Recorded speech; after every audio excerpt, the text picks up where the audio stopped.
নানা সংকটের মধ্যে 2024 বেশ ভালোভাবেই পার করলো ঢাকাই সিনেমা ইন্ডাস্ট্রি। আমদানি ছবি বাদ দিয়েও বছর জুড়ে 53টির মতো সিনেমা মুক্তি পেয়েছে। ব্যর্থতার পাল্লা ভারী থাকলেও বছর জুড়ে আলোচিত ছিল বেশ কিছু সিনেমা, যেগুলো দিয়ে সন্তুষ্ট ছিল বাংলা সিনেমার দর্শক থেকে সিনেমা ব্যবসায়ীরা, যার মধ্যে অন্যতম হলো তুফান, রাজকুমার, দেয়ালের দেশ, মোনাজিম 2 ও ওমর। 17 জুন ঈদুল আজহা উপলক্ষে মুক্তি পায় বছরের সবচেয়ে আলোচিত ও জনপ্রিয় হিট সিনেমা তুফান।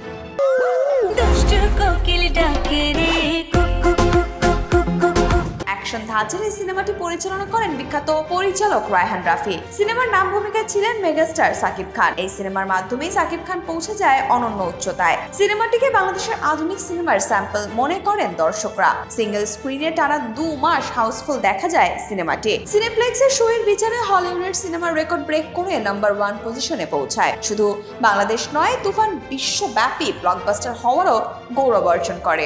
তোমার কথাতে আমি হব রাজকুমার। প্রিয়তমা খ্যাত নির্মাতা হিমেল আশরাফের সিনেমা রাজকুমার ভার্সেটাইল মিডিয়ার প্রযোজনায় মুক্তি পেয়েছিল 11 জুলাই ঈদ উল ফিতরে। শৈশবে হারানো মাকে খুঁজতে পাবনার এক যুবকের আমেরিকার যাত্রা ও করুণ পরিণতির গল্পে নির্মিত হয় রাজকুমার, যেখানে কেন্দ্রীয় চরিত্রে অভিনয় করেন মেগাস্টার সাকিব খান। আরও ছিলেন মার্কিন অভিনেত্রী কোর্টনি কফি, মাহিয়া মাহি, আরেশ খান, তারিক আনাম খান প্রমুখ। মুক্তির পর রাজকুমার দেশ বিদেশে সর্বমহলে দর্শকদের ভূয়সী প্রশংসা অর্জন করে।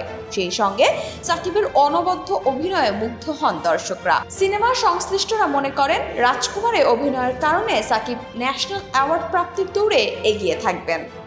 একদিন তোর একটা লাল শাড়ি কিনে দেবো না, যা।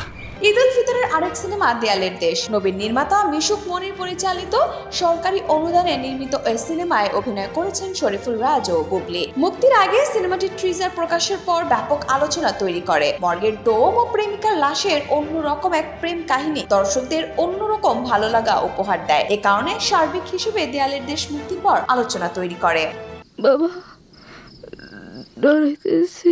জাজ মাল্টিমিডিয়ার প্রযোজনায় কামরুজ্জামান রুমানের পরিচালনায় মোনাজিম 2 মুক্তি পেয়েছিল ঈদ উল ফিতরে। হরর সিনেমা হিসেবে প্রচার করা হলেও দর্শক ভয় না পেয়ে হাসতে হাসতে বের হয় সিনেমাটি দেখে। ভয় পেলে লাখ টাকা পুরস্কার এবং হলের সামনে অ্যাম্বুলেন্স রাখার মতো ঘোষণার মতো মার্কেটিং পলিসির কারণে সিনেমাটি দর্শকদের নজরে আসে।